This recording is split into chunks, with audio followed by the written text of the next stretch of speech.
সুপ্রিয় শ্রোতা, গল্প পাঠের আসর চ্যানেলে শুনতে যাচ্ছেন সৈয়দ মুজতবা আলী রচিত দেশে বিদেশে বইটির ২৫তম পর্ব।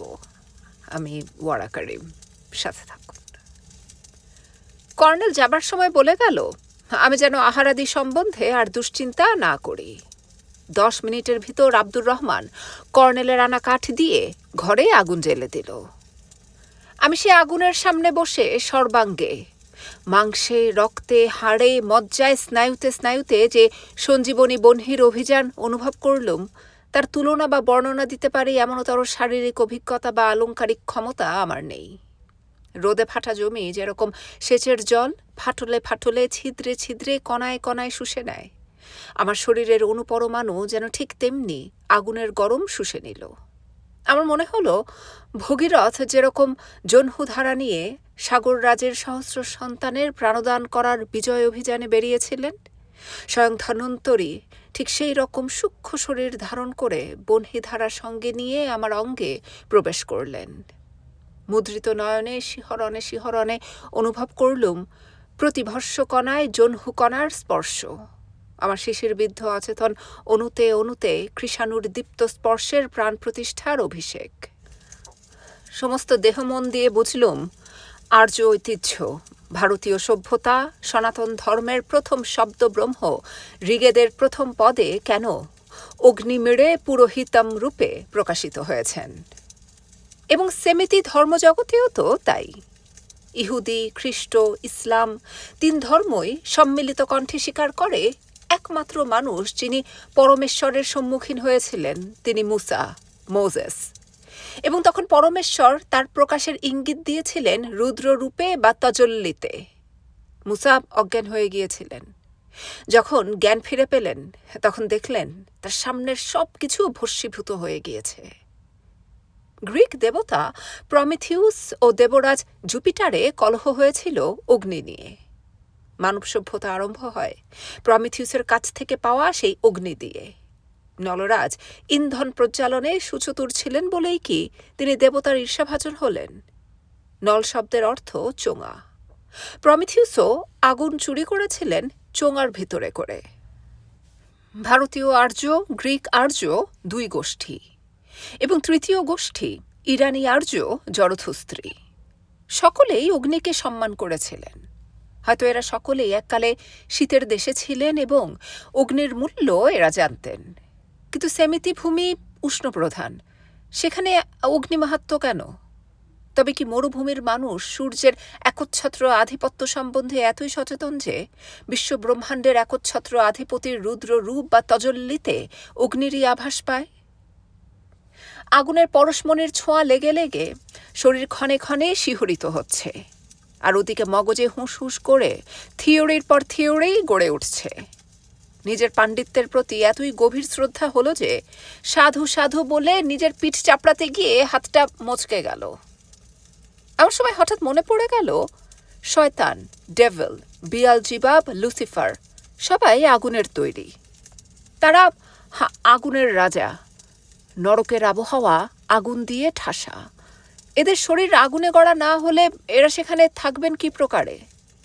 হায় হায়, আমার বহুমূল্যবান থিওরিখানা শয়তানের পাল্লায় পড়ে নরকের আগুনে পুড়ে ছাই হয়ে গেল।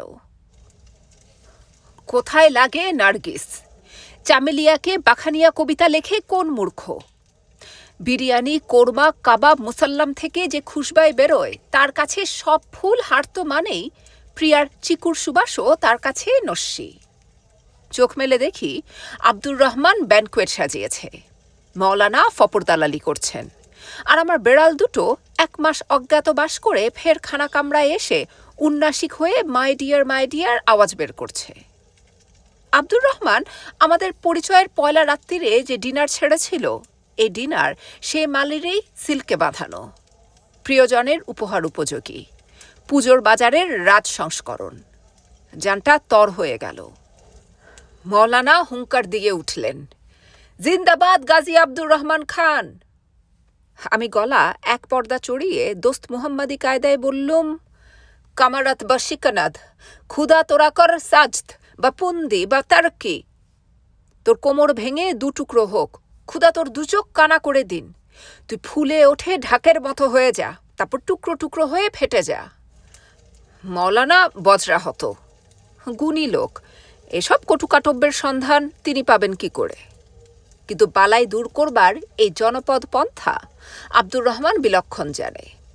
অদৃশ্য সাবানে হাত কচলাতে কচলাতে বলল, হাত ধুয়ে নিন সাহেব, গরম জল আছে। কি বললে? গরম জল? হা হা হা, কতদিন বাদে গরম জলের সুখস্পর্শ পাব। কোথায় লাগে তার কাছে নববর্ষণে স্তনান ধোয়া বসন্ত সেনার জলাভিষেক? কোথায় লাগে তার কাছে মুগ্ধ চারুদত্তের বিহবল প্রশস্তি? বললুম, বারাদর আব্দুর রহমান, এই গরম জল দিয়ে তুমি যেন আমার ডিনার খানা সোনার ফ্রেমে বাঁধিয়ে দিলে। আব্দুর রহমানের খুশির অন্ত নেই। আমার কোনো কথার উত্তর দেয় না, আর বেশি প্রশংসা করলে শুধু বলে আলহামদুলিল্লাহ, অর্থাৎ ক্ষুধা তালাকে ধন্যবাদ। যতক্ষণ এটা ওটা গুছোচ্ছিল, আমার বারবার নজর পড়ছিল তার হাত দুখানা কিরকম শুকিয়ে গিয়েছে, আর বাসন বর্তন নাড়াচাড়া করার সময় অল্প অল্প কাঁপছে। মৌলানা আমাকে সাবধান করে দিলেন, প্রতি গ্রাস যেন 32 বার চিবিয়ে খাই। কাজের বেলা দেখা গেল ডাকগাড়ি থেকে নেমে গোড়ারা যেরকম রিফ্রেশমেন্ট রুমে খানা খায়, আমরা সেই তালেই খাচ্ছি। পেটের এক কোণ ভর্তি হতেই আমি আব্দুর রহমানকে লক্ষ্য করে বললুম, এরকম রান্না পেলে আমি আরও কিছুদিন কাবুলে থাকতে রাজি আছি। সে দুর্দিনে এর চেয়ে বড় প্রশংসা আর কি করা যায়? কিন্তু মৌলানা প্রসিত ভার্য। পেট খানিকটা ভরে যাওয়ায় তার বিরহ যন্ত্রণাটা যেন মাথা খাড়া করে দাঁড়ালো। বললেন, না, দেশের পাথর সুলেমান শাহর তাখ্তের চেয়ে বাড়া। বিদেশের ফুল হাড় মেনে যায়, দিশি কাঁটা প্রাণ কাড়া। মিশর দেশের সিংহাসনেতে বসিয়া ইউসুফ রাজা কহিত, হায়রে, এর চেয়ে ভালো কিনানে ভিখারি সাজা। আমি সান্ত্বনা দিয়ে বললুম, দুঃখ করো না হারানো ইউসুফ, কিনানে আবার আসিবে ফিরে। দলিত শুষ্ক এ মরুপুন, হয়ে গুলিস্তা হাসিবে ধীরে। কাজী নজরুল ইসলাম। কিন্তু বয়েতবাজি বা কবির লড়াই বেশিক্ষণ চলল না। সাঁতারের সময় পয়লা দম ফুরিয়ে যাবার খানিকক্ষণ পরে মানুষ যেরকম দুসরা দম পায়, আমরা ঠিক সেই রকম খানিকক্ষণ ক্ষান্ত দিয়ে আবার মাথায় গামছা বেঁধে খেতে লেগেছি। এদিকে দেখি সব কিছু ফুরিয়ে আসছে। প্রথম পরিবেশনে কম মেকদারে দেওয়ার তালিম আব্দুর রহমান আমার কাছ থেকেই পেয়েছে, কিন্তু আর কিছু আনছে না। থাকতে না পেরে বললুম, আরও নিয়ে এসো। আব্দুর রহমান চুপ। আমি বললুম, আরও নিয়ে এসো। তখন বলে কি না সব কিছু ফুরিয়ে গিয়েছে। মৌলানা আর আমি তখন যেন রক্তের স্বাদ পেয়ে হন্যে হয়ে উঠেছি। আমি ভয়ঙ্কর চটে গিয়ে বললুম, তোমার উপযুক্ত শিক্ষা হওয়া প্রয়োজন, যাও তোমার নিজের জন্য যা রেখেছ তাই নিয়ে এসো। আব্দুর রহমান যায় না। শেষটায় বললে সে সব কিছুই পরিবেশন করে দিয়েছে, নিজে রুটি পনির খাবে। আমি তার কঞ্জুসি দেখে প্রায় ক্ষিপ্ত। উন্মাদ, মূর্খ, হস্তি, হেন শব্দ নেই যে আমি গালাগালে ব্যবহার করিনি। মৌলানা শান্ত প্রকৃতির লোক, কড়া কথা মুখ দিয়ে বেরোয় না। তিনি পর্যন্ত আপন বিরক্তি সুস্পষ্ট ফার্সি ভাষায় জানিয়ে দিলেন। আব্দুর রহমান চুপ করে সবকিছু শুনল। হাসল না সত্যি, কিন্তু কই, মুখখানে একটু মলিনও হলো না। আমি আরও চটে গিয়ে বললুম, তোমাকে চাকর রাখার ঝকমারিটা বোঝাবার এই কি মৌকা? এর চেয়ে তো শুকনো রুটি আর নুনই ভালো ছিল। কথা যতই বলছি চটে যাচ্ছি ততই বেশি। শেষটায় বললুম, আমি মরে গেলে আচ্ছা করে খানা রেঁধে আর প্রচুর পরিমাণে, বুঝলে তো, মসজিদে নিয়ে গিয়ে আমার ফাতেহা বিলিও, অর্থাৎ আমার পিণ্ডি চটকিও। তখন মৌলানার দিকে তাকিয়ে বলল, দুলহমা সবুর করুন, পেট আপনার থেকেই ভরে যাবে। মৌলানা পর্যন্ত রেগে টং। পুরুষ্ঠু পাঁঠার মতো ঘোঁত ঘোঁত করে পাদ্রী সাহেবরা গায়ে ঢুকে ক্ষুধাতুর চাষাকে এই রকম উপদেশ দেয় বটে। স্বর্গরাজ্য ফর্গরাজ্য কি সব বলে, কিন্তু আব্দুর রহমান খালি পেটে উপদেশটা দিয়েছে বলে মৌলানা দাড়িতে হাত রেখে অভিসম্পাত দিতে দিতে থেমে গেলেন। আমি বললুম, বিদ্রোহে কত লোক গুলি খেয়ে মরল, তোমার জন্য। ততক্ষণে আব্দুর রহমান বেরিয়ে গিয়েছে।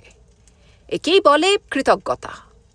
যে আব্দুর রহমানকে 5 মিনিট আগে সুলেমানের তাকতে বসাবার জন্য লাজারাসে সিংহাসন অর্ডার দেব করেছিলুম, সেই আব্দুর রহমানকে তখন জাহান্নামে পাঠাবার জন্য টিকিট কাটার বন্দোবস্ত করছি।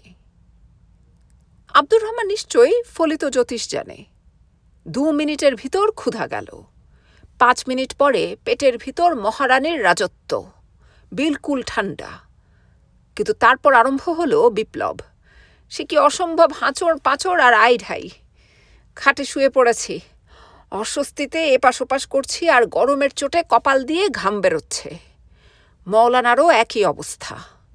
তিনি প্রথম বললেন, বড্ড বেশি খাওয়া হয়ে গিয়েছে, প্রাণ যায় যায় আর কি, আর বেশি খেলে দেখতে হতো না। ও আব্দুর রহমান, এদিকে আয় বাবা। আব্দুর রহমান এসে বলল, আমার কাছে সুলেমানি নুন আছে হুজুর, তারই খানিকটা দেব? এরকম গুণীর চন্নামের তো খেতে হয়। এর হাতের হজমি ডাঙ্গো শোয়ে আমার পেটের বিপ্লব নিশ্চয়ই কাবু করে নিয়ে আসবে। বললুম, তাই দে বাবা। কিন্তু গিলতে গিয়ে দেখি, শ্রাদ্ধ ভোজনের পর আমাদের ব্রাহ্মণের গুলি গিলতে গিয়ে যে অবস্থা হয়েছিল, আমারও তাই। শুনেছি অত্যধিক সংযম করে মুনি ঋষিরা ঊর্ধ্বরেতা হন। আমি অত্যধিক ভোজন করে ঊর্ধ্বভোজা হয়ে গিয়েছি। নুন খেয়ে আরাম বোধ করলুম। আব্দুর রহমানকে আশীর্বাদ করে বললুম, বাবা তুমি দারোগা হও। ইচ্ছে করেই রাজা হও বললুম না। কাবুলে রাজা হওয়ার কি সুখ, সে তো চোখের সামনে স্পষ্ট দেখলুম। উত্তেজনার শেষ নাই। আব্দুর রহমানের পিছনে ঢুকল উর্দি পরা এক মূর্তি, ব্রিটিশ রাজদূতাবাসের পিয়ন। দেখি মনটা বিতৃষ্ণায় ভরে গেল। মৌলানাকে বললুম, তদারক করো তো, ব্যাপারটা কি? একখানা চিরকুট।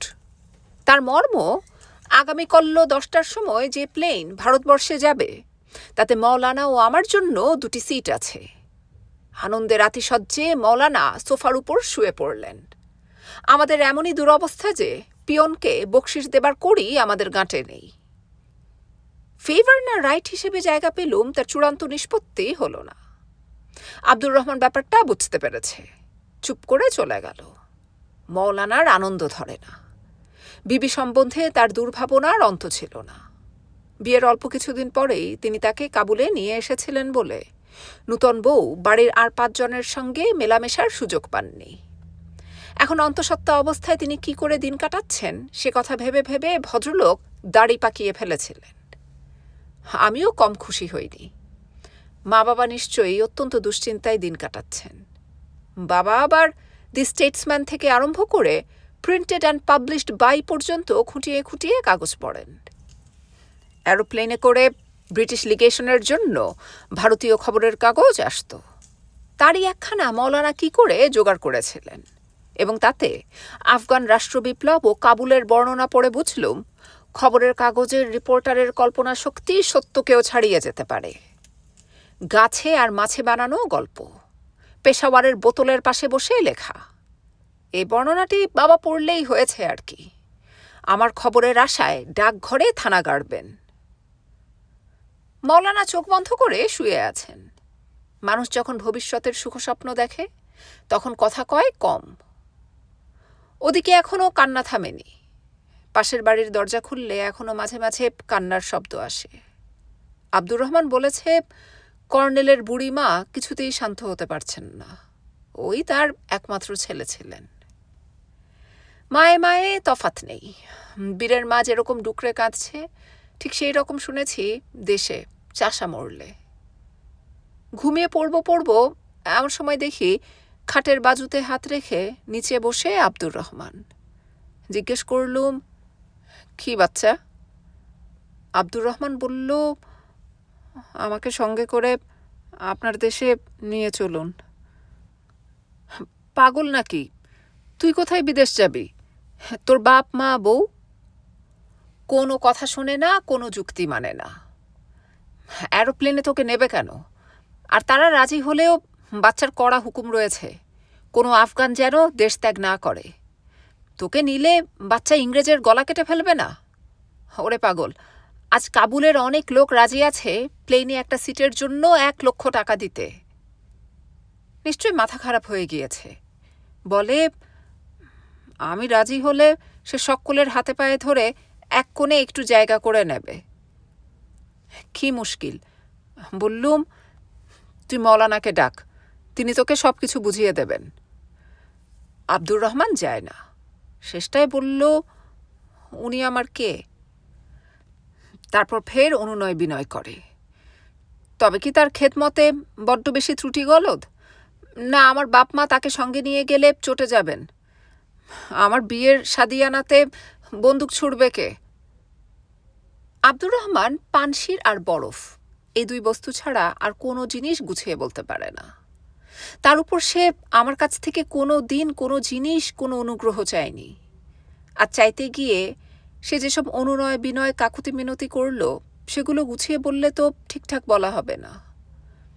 ওদিকে তার এক একটা কথা, এক একটা অভিমান আমার মনের উপর এমনই দাগ কেটে যাচ্ছিল যে আমিও আর কোনো কথা খুঁজে পাচ্ছিলাম না। আর বলবই বা কি চাই? সমস্ত জিনিসটা এমনই অসম্ভব, এমনই অবিশ্বাস্য যে তার বিরুদ্ধে আমি যুক্তি চালাবো কোথায়? ভূতকে কি পিস্তল দিয়ে গুলি করে মারা যায়? আমি দুঃখে বেদনায় ক্লান্ত হয়ে চুপ করে গেলে আব্দুর রহমান ভাবে সে বুঝি আমাকে শায়েস্তা করে এনেছে। তখন দ্বিগুণ উৎসাহে আরও আবোল তাবোল বকে, কথার খেই হারিয়ে ফেলে, এক এক কথা 50 বার করে বলে। আমার মা বাপকে এমনই খেদমত করবে যে তারা তাকে গ্রহণ না করে থাকতে পারবেন না। আমি যদি বলতুম যে আমার মা গরিব কাবুলিওয়ালাকেও দৌড় থেকে ফেরান না, তাহলে আর রক্ষে ছিল না। আমারই বরাত। কি কুক্ষণে তাকে একদিন গুরুদেবের কাবুলিওয়ালা গল্পটা ফার্সিতে তর্জমা করে শুনিয়েছিল। সে আজ সেই গল্প থেকে নজির তুলতে আরম্ভ করল। মিনি যখন অচেনা কাবুলিওয়ালাকে ভালোবাসতে পারল, তখন আমার ভাইপো ভাইজিরাই তাকে ভালোবাসতে পারবে না কেন? সব হবে, কিন্তু তুমি যাবে কি করে? সে আমি দেখে নেব। ছোট্ট শিশু মায়ের কাছে যেরকম অসম্ভব জিনিস চায়, কোনো কথা শুনতে চায় না, কোনো ওজোর আপত্তিতে কান দেয় না। এত দীর্ঘকাল ধরে আব্দুর রহমান আমার সঙ্গে কখনো কোনো কথা কাটাকাটি করেনি। আমি শেষটায় নিরুপায় হয়ে বললুম, তোমাকে ছেড়ে যেতে আমার কীরকম কষ্ট হচ্ছে তুমি জানো। তুমি সেটা আর বাড়িও না। তোমাকে আমার শেষ আদেশ, তুমি এখানেই থাকবে এবং যে মুহূর্তে পানশির যাবার সুযোগ পাবে সেই মুহূর্তেই বাড়ি চলে যাবে। আব্দুর রহমান চমকে উঠে জিজ্ঞেস করল, তবে কি হুজুর আর কাবুলে ফিরে আসবেন না? আমি কি উত্তর দিয়েছিলুম সে কথা দয়া করে আর শুধাবেন না। সকালবেলা ঘুম থেকে উঠেই মনে পড়ল আব্দুর রহমান। সঙ্গে সঙ্গে সে এসে ঘরে ঢুকল। রুটি, মামলেট, পনির, চা। অন্যদিন খাবার দিয়ে চলে যেত, আজ সামনে দাঁড়িয়ে কার্পেটের দিকে তাকিয়ে রইল। কি মুশকিল! মৌলানা এসে বললেন, চিরকুটে লেখা আছে মাথাপিছু 10 পাউন্ড লাগেজ নিতে দেবে। কি রাখি, কি নিয়ে যাই? আমি বললুম, যা রেখে যাবে তার কোনো দিন ফিরে পাবে না। আমি আব্দুর রহমানকে বলেছি পানশির চলে যেতে। বাড়ি পাহারা দেবার জন্য কেউ থাকবে না, কাজেই সব কিছু লুট হবে। কারো বাড়িতে সব কিছু সামঝিয়ে দিয়ে গেলে হয় না? আমি বললুম, এ পরিস্থিতিটা একদিন হতে পারে জেনে আমি ভিতরে ভিতরে খবর নিয়েছিলুম। শুনলুম যখন চতুর্দিকে লুটতরাজের ভয়, তখন কাউকে মালের জিম্মাদারি নিতে অনুরোধ করা এদেশের রেওয়াজ নয়। কারণ কেউ যদি জিম্মাদারি নিতে রাজিও হয়, তখন তার বাড়িতে ডাবল মালের আশায় লুটের ডাবল সম্ভাবনা। মালপত্র যখন সদর রাস্তা দিয়ে যাবে, তখন ডাকাতেরা বেশ করে চিনে নেবে মালগুলো কোন বাড়িতে গিয়ে উঠল। বলে তো দিলুম মাওলানাকে সব কিছু প্রাঞ্জল ভাষায়, কিন্তু ঘরের মাঝখানে দাঁড়িয়ে যখন চারিদিকে তাকালুম, তখন মনে যে প্রশ্ন উঠল তার কোনো উত্তর নেই। নিয়ে যাব কি আর রেখে যাব কি? ওই তো আমার 2 ভলিউম রাশান অভিধান। এরা এসেছে মস্কো থেকে ট্রেনে করে তাশকান্দ, সেখান থেকে মোটরে করে আমুদারিয়া, তারপর খেয়া পেরিয়ে খচ্চরের পিঠে চেপে সমস্ত উত্তর আফগানিস্তান পিছনে ফেলে হিন্দু কুশের চড়াই ওতরাই ভেঙে এসে পৌঁছেছে কাবুল। ওজন পাউন্ড 6 হবে। আমি সাহিত্য সৃষ্টি করি না, কাজেই পাণ্ডুলিপির বালাই নেই। মৌলানার থেকে সেদিক দিয়ে আমার কপাল ভালো।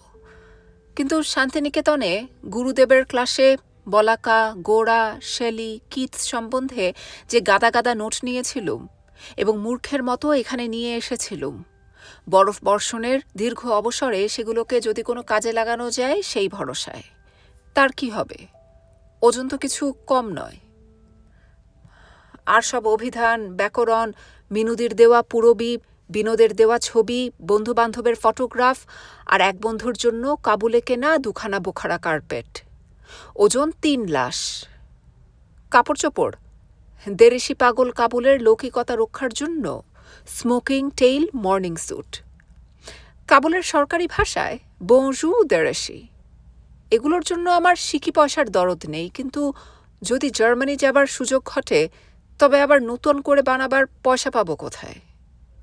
ভুলেই গিয়েছিলুম একজোড়া চীনা ভাজ, পাতিনেবুর মতো রং, আর চোখ বন্ধ করে হাত বুলোলে মনে হয় যেন পাতিনেবুরই গায়ে হাত বুলোচ্ছি। একটু জোরে চাপ দিলে বুঝি নখ ভিতরে ঢুকে যাবে। কত ছোটখাটো টুকিটাকি! পৃথিবীর আর কারো কাছে এদের কোনো দাম নেই, কিন্তু আমার কাছে এদের প্রত্যেকটি আলাউদ্দিনের প্রদীপ। সোক্রাতেসকে একদিন তার শিষ্যের পাল শহরের সবচেয়ে সেরা দোকান দেখাতে নিয়ে গিয়েছিল। সে দোকানে দুনিয়ার যত সব দামি দামি প্রয়োজনীয় অপ্রয়োজনীয় জিনিস, অদ্ভুত অদ্ভুত বিলাস সম্ভার, মিশর ব্যাবিলনের কলা নিদর্শন, প্যাপিরাসের বান্ডেল, আলকেমির সরঞ্জাম সবকিছুই ছিল। সোক্রাতেসের চোখের পলক পড়ে না। এটা দেখছেন, সেটা নাড়ছেন, আর চোখ দুটো ছানা বড়ার সাইজ পেরিয়ে শেষটায় সসারের আকার ধারণ করেছে। শিষ্যেরা মহা খুশি। গুরু যে এত কৃচ্ছ সাধন আর ত্যাগের উপদেশ কপচান, সে তো শুধু কোনো সত্যিকার ভালো জিনিস দেখেননি বলে। এইবার দেখা যাক গুরু কি বলেন। স্বয়ং প্লাতো গুরুর বিহ্বল ভাব দেখে অস্বস্তি অনুভব করছেন। দেখা শেষ হলে সোক্রাতেস করুণ কণ্ঠে বললেন, হায় হায়, দুনিয়া কত চিত্র বিচিত্র জিনিসে ভর্তি, যার একটারও আমার প্রয়োজন নেই। আমার ঘরের মাঝখানে দাঁড়িয়ে আমি হৃদয়ঙ্গম করলুম, সোক্রাতেসে আমাতে মাত্র একটি সামান্য তফাত। এ ঘরের প্রত্যেকটি জিনিসেরই আমার প্রয়োজন, ব্যাস ওই একটি মাত্র পার্থক্য। ডার্বি জিতেছে 5, 3, 7, 8, 6 নম্বরের টিকিট। আমি কিনেছিলুম 5, 3, 7, 8, 5 নম্বরের টিকিট। তফাতটা এমন আর কি হলো? মুসলমানের ছেলে, নিমতলা যাব না, যাব একদিন গোবরা। অবশ্য যদি এই কাবুলি গর্দিশ কাটিয়ে উঠতে পারি। সেদিন কিছু সঙ্গে নিয়ে যাব না, সে কথাও জানি, কিন্তু তারই জন্য কি এত সব কিছু কাবুলে ফেলে দেশে যেতে হবে? মক্ষ করলে সব জিনিসই রপ্ত হয়। এটা কি ক্ষুধা তালার মতলব? হ্যাঁ হ্যাঁ, কুষ্টিয়ার লালন ফকির বলেছেন, মরার আগে মলে সমন জ্বালা ঘুচে যায়, জানগে সে মরা কেমন, মুর্শিদ ধরে জানতে হয়। আবার আরও কে একজন, দাদু নাকি, তিনিও তো বলেছেন, হে দাদু, আমার বৈরি আমি মরে গিয়েছে, আমাকে কেউ মারতে পারে না। কি মুশকিল, সব গুণেরই এক রা, শিয়ালকে কেন বৃথা দোষ দেওয়া? কবিরও তো বলেছেন, অভিমান ত্যাগ করে জ্ঞান শেখো, সৎগুরুর সঙ্গ নিলেই ত্রাণ। কবির বলেন, জীবনেই মৃত্যুকে লাভ করেছে সেরকম হংস সাধক বিরল। কিন্তু কবিরের বচনে বাঁচাওতা রয়ে গিয়েছে। গোবরার গোরস্থানে যাবার পূর্বেই মৃতের ন্যায় সব কিছুর মায়া কাটাতে পারেন এমন পরমহংস যখন বিরল, তখন সে কষ্ট করার দায়িত্ব আমার উপর নয়। ডোম শেষ পর্যন্ত কোন বাঁশ বেছে নিয়েছিল আমাদের প্রবাদে তার হদিশ মেলে না। বিবেচনা করি সেটা নিতান্ত কাঁচা এবং গিটে ভর্তি, না হলে প্রবাদটার কোনো মানে হয় না। এডম তাই শেষ পর্যন্ত কি দিয়ে 10 পাউন্ডের পুঁটুলি বেঁধেছিল সে কথা ফাঁস করে দিয়ে আপন আহাম্মুখের শেষ প্রমাণ আপনাদের হাতে তুলে দেবে না। কিন্তু সেটা পুরানো ধুতিতে বাঁধা বেনের পুঁটুলিই ছিল। লাগেজ বা সুটকেসের ভিতর গোছানো মাল অন্য জিনিস।